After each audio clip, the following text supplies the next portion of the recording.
Hola, bienvenidos y bienvenidas a un nuevo capítulo de Chile 50. Llegamos a 1994, año de cambio de mando. Luego de un gobierno que tímidamente puso el tema de los derechos humanos sobre la mesa, asumió un presidente cuyo sello fue la vinculación de Chile con el extranjero. Ese mismo año, la destacada folclorista Margot Loyola obtuvo el Premio Nacional de Artes Musicales. Pero no era precisamente folclor lo que escuchábamos en ese entonces, sino algo bien diferente. ¿Recordemos? En nombre de Dios se abre la sesión. Sí, juro. Juan Pablo Dávila efectuó operaciones de venta a futuro sobrepasando con creces el límite de sus atribuciones. Y por lo tanto, yo no me retiro. El presidente de la República confía en que el general Stange reconsidere su actitud. Así, este será el último clásico sin la ley especial. Ahí está el eclipse. Súper bien la corona. Hay un rayo de la corona hacia abajo que es espectacular. A principios de los 90, la escena musical chilena se caracterizó por dejar atrás el discurso político. Y en 1994, bandas como La Sociedad, La Ley, Lucibel o cantantes como Pablo Herrera acaparaban la radio y televisión con sus letras sobre el amor. Quita esos ojos húmedos de los míos sonrientes, te veía mal.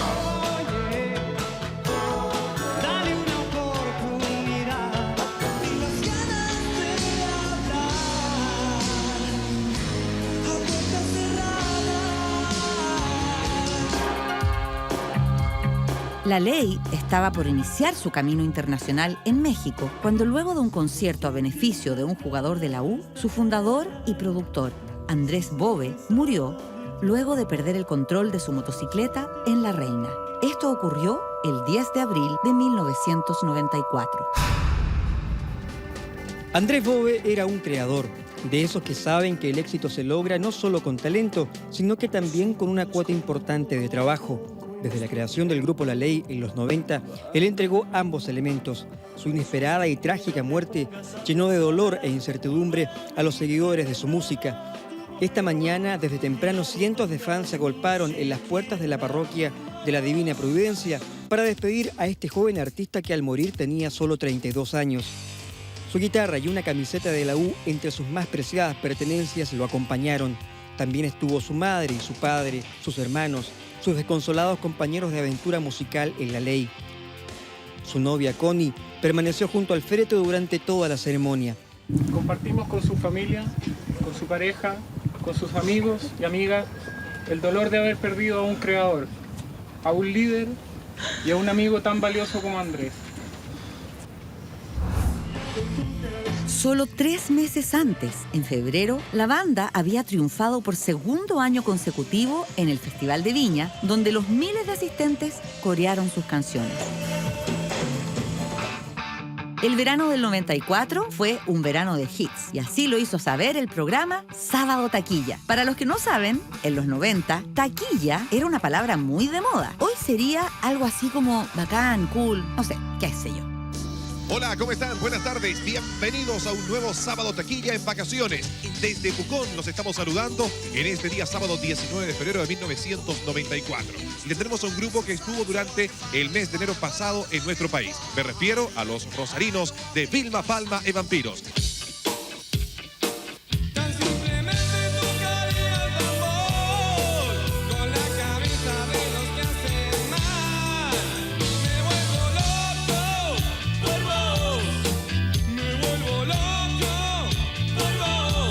Esa era la canción que nos mantuvo tarareando todo el verano. Y el resto del año fue una que hablaba de un llamativo medio de transporte. Tengo un tractor amarillo, ¿qué es lo que se lleva ahora? ¡Qué nostalgia! En todo caso, hay que decir que ese verano no fue relajado para todos. A finales de enero del 94 se destapó un escándalo en Codelco que remeció los últimos meses del gobierno de Patricio Elwin. En tanto que a la moneda llegaron las máximas autoridades de la minería para dar al presidente Elwin una cuenta de la gestión realizada en los últimos años. Sin embargo, lo que centró la atención de la prensa fue el caso de Codelco. Extraoficialmente se informó que el propio presidente Elwin rechazó la posibilidad de renuncia del presidente ejecutivo de Codelco, Alejandro Noemi. Días antes se había destapado la noticia de una pérdida de 217 millones de dólares por ventas de cobre por adelantado o ventas a futuro hechas por el operador Juan Pablo Dávila. El señor Dávila se acercó a la casa del gerente de ventas a decirle, mira, he hecho todo este montón de cosas y estoy desesperado y no puedo seguir sin contarlo. O sea, fue una confesión. Así es. La empresa más importante del país enfrenta un descalabro financiero sin precedentes en su historia, al menos en su gestión empresarial. Uno de sus ejecutivos, Juan Pablo Dávila, efectuó operaciones de venta a futuro, sobrepasando con creces el límite de sus atribuciones. Yo creo que él se equivocó en una transacción y tuvo una actitud errónea en que engañó a sus superiores. Dávila había llegado a acuerdos con distintos agentes de la Bolsa de Valores de Londres para comprar el cobre a un precio más bajo a cambio de una jugosa comisión. El ministro Benkis encontró depósitos en cuentas bancarias en Estados Unidos e Islas Caimán por un total de 11,5 millones de dólares. 10 millones correspondían a coimas hechas por el broker inglés Sogemin a cambio de una mayor representación en el mercado y 1,5 millones de dólares pagados por el broker alemán Metallgesellschaft por la venta de toda la producción de cobre de la división andina en 1989. Luego de una auditoría externa, se supo que los superiores de Dávila conocieron lo ocurrido mucho antes de lo que se dijo. La versión inicial sostuvo que los ejecutivos se enteraron por primera vez de las pérdidas el 24 de enero, día en que Dávila comunicó a su superior Owen Guerrini del estrepitoso fracaso de sus operaciones. Ya se conocía de pérdidas importantes en el mes de noviembre. Lo consignan los informes en orden que había ya 10 millones de dólares en pérdida. Producto de la conversación y la Tras la investigación, se anunciaron condenas ejemplares. A 8 años de cárcel, sin derecho a beneficio carcelario, fue condenado Juan Pablo Dávila. Además, debe pagar una indemnización por 186 millones de dólares y multas cercanas a los 22 millones de dólares. Pero, finalmente, la pena de Dávila quedó en 3 años de presidio menor y el resto de los involucrados fue sobreseído. En junio del 2000, luego de pasar por 5 cárceles diferentes, Juan Pablo Dávila saldría en libertad, convertido en pastor evangélico. Así lo retratamos en el 2004. ¿Cómo poder decirle a tanta gente de que la única forma de encontrar el equilibrio, la paz y la tranquilidad es con Cristo? Una década después de uno de los mayores escándalos financieros de Chile, Juan Pablo Dávila es un hombre convertido por la fe. El caso Codelco fue el último escándalo que le tocó enfrentar al gobierno de Patricio Elwin. Pedir perdón. Los 4 años de este primer periodo de transición a la democracia estuvieron marcados por la presencia de Augusto Pinochet en la comandancia en jefe del ejército, un rol inamovible de acuerdo a la Constitución del 80. En este contexto, gestos como la inauguración del memorial a los detenidos desaparecidos en el Cementerio General fueron una forma para abrir camino en materia de derechos humanos. Que la gente no olvide lo que pasó en nuestro país con miles de chilenos que fueron asesinados por el odio, por la violencia y por pensar distinto. Tienen el derecho humano, el derecho que todos reconocemos a tener un lugar donde descansar en paz. Monumento no solo a la memoria, sino que a la reconciliación de los chilenos. 15 días después, Patricio Elwin se preparaba para entregarle el mando a Eduardo Frei Ruiz-Tagle, ingeniero, empresario y desde 1989, senador de la Democracia Cristiana. En nombre de Dios se abre la sesión. Esa misma banda fue la que 30 años antes había usado su padre, el difunto expresidente Eduardo Frei Montalva. Aquí lo vemos en un archivo de 1964, el día en que asumió la presidencia en el primer gobierno demócrata cristiano de la historia de Chile. 3 décadas después, su hijo sería el tercer y último representante de este partido en llegar a la moneda. Señor presidente electo, ¿juráis o prometéis desempeñar fielmente el cargo de presidente de la República, conservar la independencia de la nación y guardar y hacer guardar la Constitución y las leyes? Sí, juro.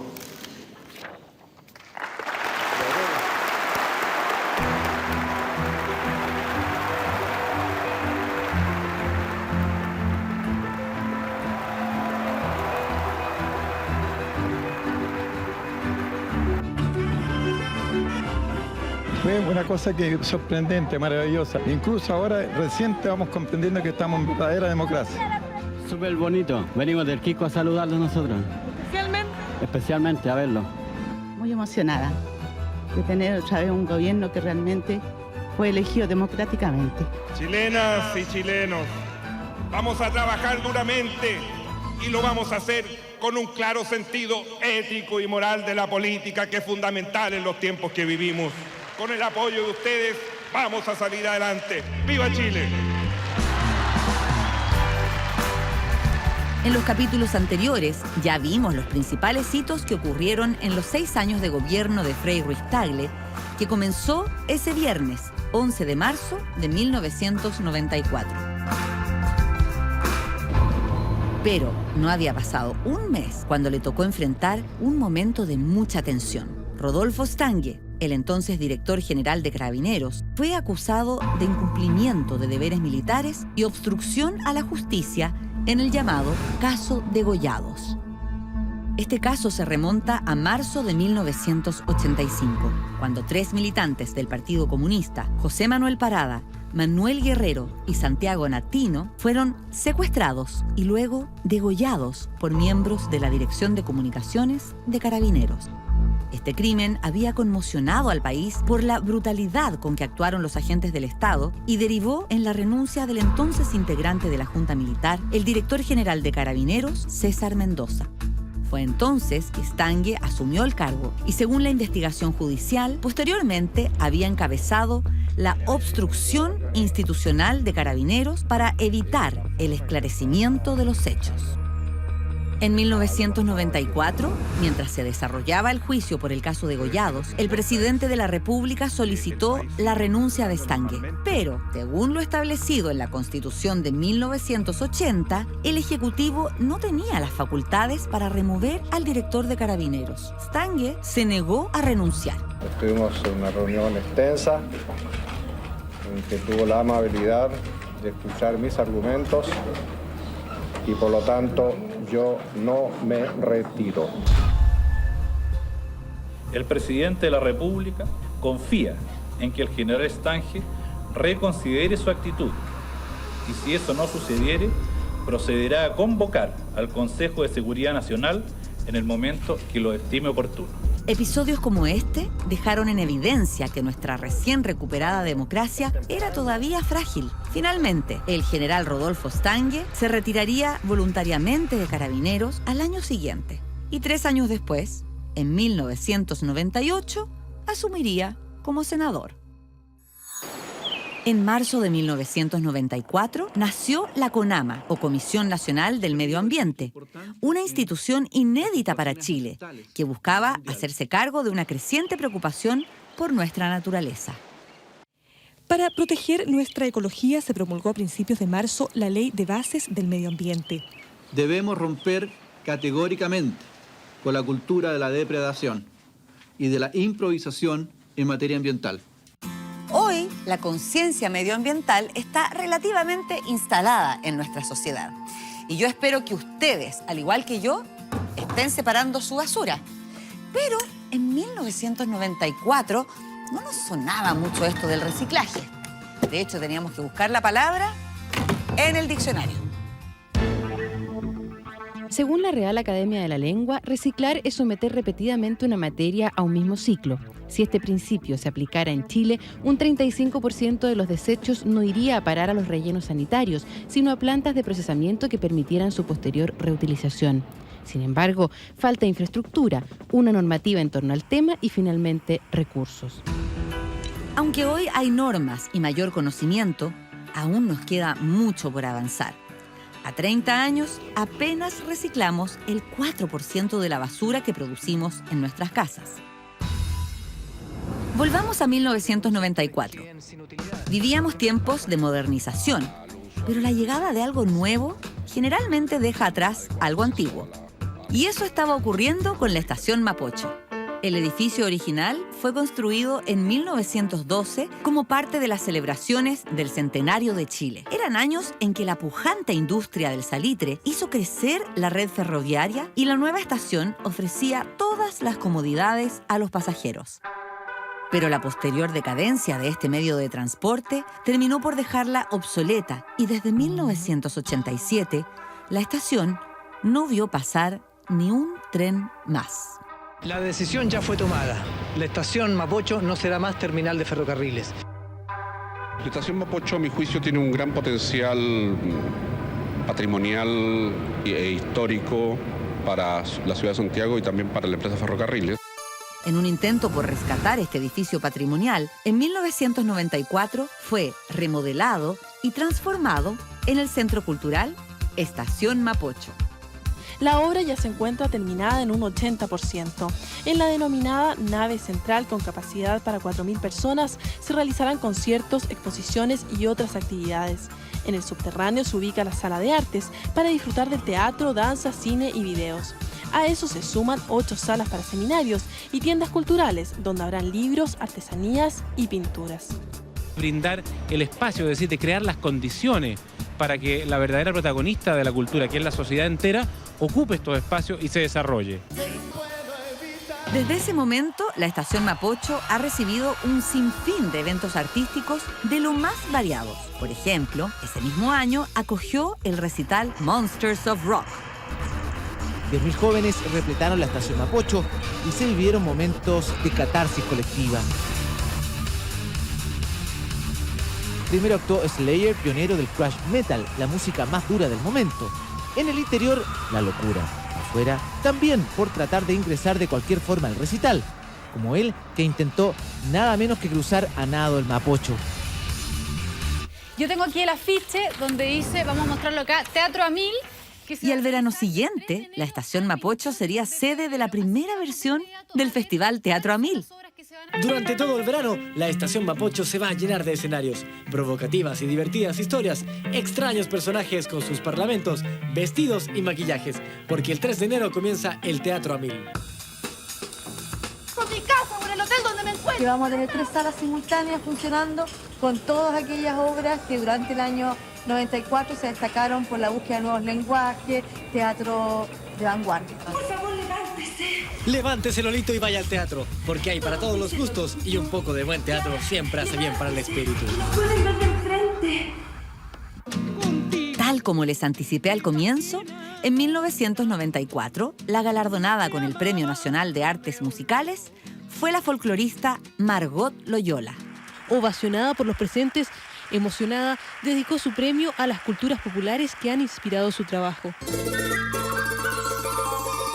Más de una vez, la cantante chilena estuvo en nuestro canal haciendo gala del folclor nacional. Este es un archivo del programa Los Musicantes, que emitimos en Televisión Nacional en 1991. Vamos a empezar este programa de hoy, ni más ni menos que con la maestra, Margot Loyola. Por simpatías te quiero, te amo con mi corazón. Viva quien amo yo. Margot Loyola, hija ilustre de Valparaíso, además. Pero en este momento muertas de calor las dos aquí, ¿eh? Porque otra cosa es con guitarra allá en los caminos, sobre la Parva, ¿no es cierto? Y tanto tiempo que no visitamos este canal que ha sido tan querido para nosotras, ¿no? Pero no hemos sido correspondidas, ¿no? Pero ahora en el afecto. Estamos empezando. Margot Loyola falleció el 3 de agosto de 2015.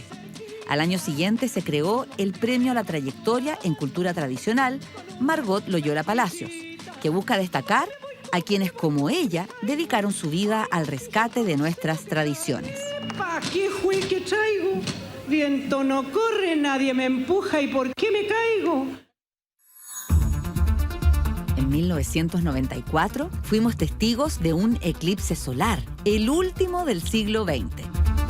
TVN preparó una transmisión especial desde el medio del altiplano para llevar el fenómeno astronómico a cada hogar. Fue un enorme esfuerzo de producción. Esto es Pacoyo, a casi 4.200 metros sobre el nivel del mar. Se nos ha dicho que este es el lugar perfecto para ofrecer la mejor imagen del espectáculo más impresionante de la astronomía mundial.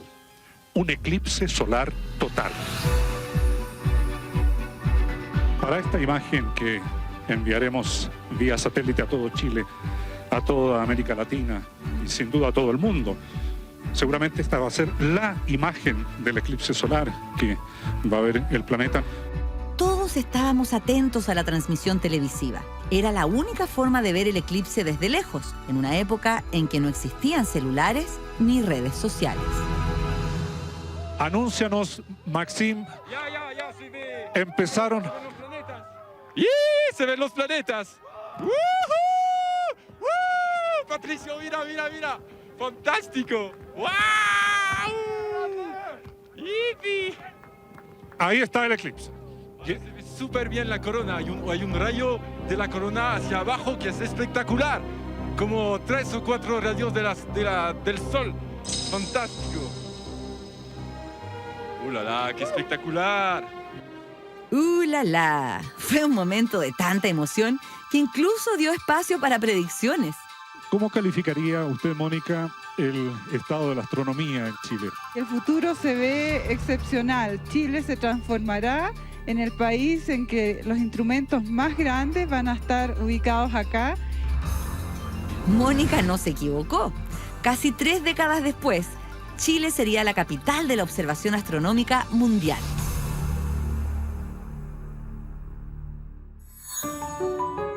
Chile 50 se basa en la revisión exhaustiva de los miles de archivos que tenemos en TVN. En este proceso nos hemos encontrado con registros increíbles, como el que estamos viendo, de 1994. Bienvenidos a la convivencia del día de hoy. Queremos saber específicamente, ¿un delincuente nace o se hace? ¿Qué creen ustedes? Se hace. Se hace. ¿Alguno de ustedes ha estado preso, de los jóvenes? Yo soy de Molina. ¿Sí? ¿José? Sí, yo estuve en el CDP de Puente Alto. José, ¿qué te llevó a ti a delinquir y caer preso? Lo que me llevó fue algo difícil de explicar. Trata, como pueda. Es como una presión que se empieza a crearse desde fuera de uno mismo. Así que uno no la puede controlar, es algo más allá de lo igual se empieza a crearse en la sociedad misma. Roberto Martínez Vázquez tenía 17 años cuando dio esta entrevista en el programa Convivencias de Paulina Nin. 8 años más tarde volvería a aparecer en televisión tras haber cometido una serie de macabros crímenes a inicios de los 2000. En su momento fue denominado como el psicópata de la dehesa. Hoy lo conocemos por su apodo más reciente, el Tila. El 9 de mayo del 2002 apareció muerta una mujer en la población José María Caro, cerca de la casa del Tila. Su cuerpo estaba descuartizado y quemado. Una semana después, en la calle Rosal del barrio Lastarria, ultrajó a otra mujer.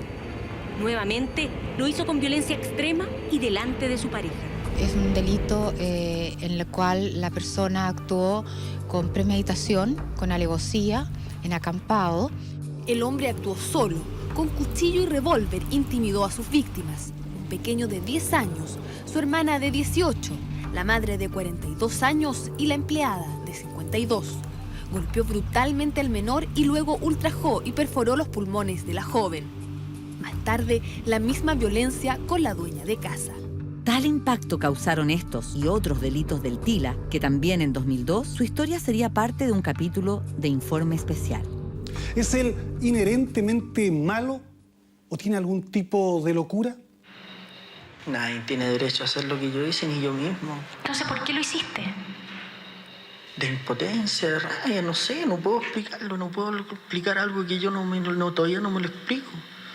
De que lo hice en reiteradas veces, sí, pero no me lo explico yo. Estaba drogado. Antes de ser procesado por los asesinatos y delitos que cometió, el Tila decidió acabar con su vida. Una vez ingresados a la celda, aún sin luz, se verificó que el recluido se había ahorcado utilizando el cordón eléctrico de una máquina de escribir, colgándose de los barrotes de la ventana. ¿Qué te llevó a ti a...? La entrevista que encontramos de cuando tenía 17 años nunca se había vuelto a exhibir, a pesar de que su caso dio pie a numerosos reportajes escritos y audiovisuales. Incluso inspiró una película, El Tila, realizada en 2016.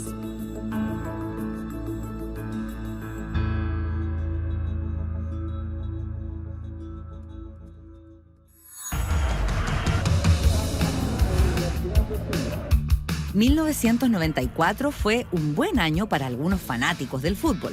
Luego de un cuarto de siglo sin conseguir un título nacional, Universidad de Chile llegaba con 18 partidos invictos a la ciudad minera de El Salvador para jugar frente a Cobresal, un partido decisivo para el torneo.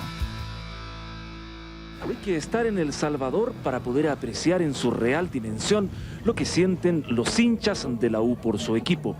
Simplemente están dispuestos a todo. Miles de fanáticos azules llegaron para alentar a la U. De Santiago. ¿A qué hora salieron ayer? A las 7. ¿De dónde? De la C. ¿Qué tal el viaje? Dale, cómodo, bueno. Los menos pudientes pagaron 9.000 pesos ida y vuelta por un viaje de 17 horas. Y nos sentimos orgullosos porque nunca habíamos visto tanta gente aquí en la ciudad. Nunca hemos visto tanto aquí en El Salvador, eso como una invasión. A las 17 horas del día 18 de diciembre del 94, los azules entraron a la cancha y en un complejo empate a 1 se coronaron campeones. En El Salvador y en Santiago, los chunchos salieron a celebrar. Los entusiasmos azules. A la cabeza del jolgorio estaba él, el matador Salas, que con gorro de viejo pascuero comentaba su primer título en Primera División. Y bueno, muy contento por lo que he logrado en lo personal, ¿cierto? Mi primer año en Primera División y coronarlo con un título es algo realmente extraordinario. Como ya vimos en los capítulos anteriores, este sería uno de tantos logros de Salas en el fútbol, deporte que en 1994 ya venía sufriendo por el problema de la violencia en los estadios. De hecho, luego de 3 años de tramitación y varios episodios de agresiones, ese agosto se promulgó la ley de violencia en los estadios, solo días antes de un nuevo superclásico. Esta ley recoge la legislación más moderna que existe en los países futbolizados, no solo para sancionar los actos de violencia que puedan ocurrir en los estadios, sino fundamentalmente para prevenirlos. El cuerpo legal que entrará en vigencia la semana próxima otorga un plazo de 60 días a los clubes deportivos para que los estadios cumplan requisitos indispensables que autoricen su funcionamiento. Así, este será el último clásico sin la ley especial, un duelo que en lo futbolístico se espera sea de alto nivel.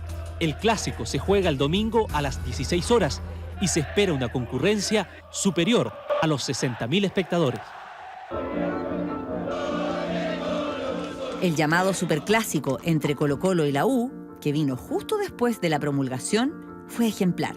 De hecho, se tomaron el tiempo incluso de rendirle un minuto de silencio al fallecido integrante de la ley, Andrés Bove.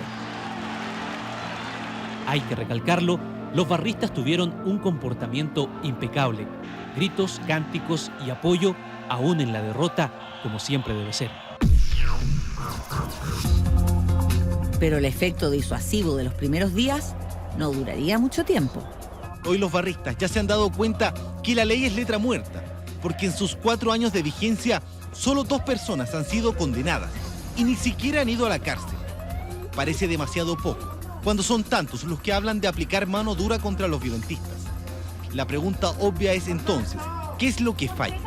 La ley de violencia tiene 2 problemas. Uno, los medios de prueba, y lo segundo, de que hay casos como los que ya se han mencionado de menores de edad y que obviamente el juez tiene que aplicar la normativa vigente.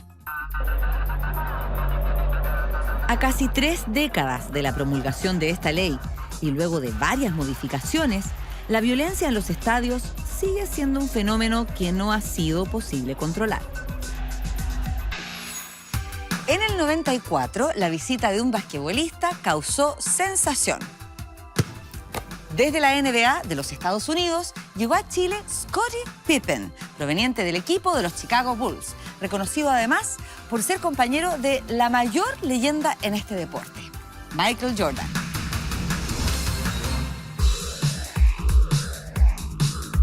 Para la presentación de este equipo de estrellas de la NBA se eligió el lugar óptimo, Concepción, la ciudad capital del básquetbol profesional de nuestro país. Afortunadamente el hotel contaba con cierta experiencia en atender a este tipo de deportistas de una estatura tan elevada. Esta cama mide 2 metros 60 centímetros. Decenas de escolares tuvieron la oportunidad de recibir la instrucción directamente de quienes hacen de este deporte uno de los espectáculos de mayor calidad en el concierto mundial. Muy bien por estar aquí con los jugadores de la NBA, pero muy cansado también. Es increíble, no se puede creer, es muy emocionante. Lo más importante, por eso trajimos a alumnos de 12 años hasta 14 años, es la motivación. Ojalá que el básquetbol les quede y de aquí sigan hasta arriba jugando básquetbol. I would say to dream. That's the only way you can accomplish anything is to dream. And to keep those dreams alive, you must continue to work hard. Y esos niños tenían donde inspirarse, más allá de las visitas extranjeras. Algunos dicen que en esa época, en Chile teníamos poco que envidiarle a la NBA. ¿Qué tal, amigos del Zoom Deportivo? Hablar de básquetbol es hablar del sur. En el inicio de la etapa de los playoffs de la D-Mayor, Hispanos y Petroleros brindaron un partido en emoción solo comparable con los de la NBA norteamericana. En los locales, la llegada del liberiano Mustafa Hoff en reemplazo del ex NBA Caris Curry creaba incertidumbre. En cambio, los penquistas, con 2 excelentes americanos, más el legendario Daniel Viajora, hoy nacionalizado, se presentaban como favoritos.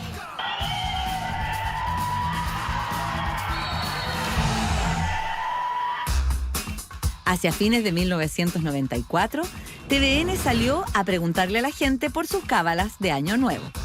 Con tanto show y espectáculo, es difícil pensar que la noche del Año Nuevo es una noche cualquiera. Todos nos preparamos, cual más, cual menos, con alguna superstición o algún buen deseo. Ay, sí, por ejemplo, usar ropa interior amarilla, ¿puede ser? Sí, ¿por qué? Porque trae buena suerte. Tirar arroz por la ventana, para la buena suerte. Soy escéptico a ese tipo de cosas, así que... Morder algo de oro. Y nos encontramos con un futuro rockstar que en ese momento era desconocido y nunca había salido en la tele. En tratar de pasarlo muy bien, porque es un día muy importante del año. ¿Por qué hay que pasarlo también? Porque es el primero y el comienzo, y si tú comienzas bien, supone que para adelante van todos mejor, ¿sí? ¡Excelente! Sergio Lagos, con apenas 22 años en lo que fue su primerísima y anónima aparición en televisión, para que vean con las cosas que nos podemos topar en los archivos de TVN. Y con esa misma curiosidad vamos a escudriñar en el próximo capítulo de Chile 50. Vamos a recordar la visita de Michael Jackson y la canonización de Teresa de los Andes, la primera santa chilena. Nos vemos en 1993.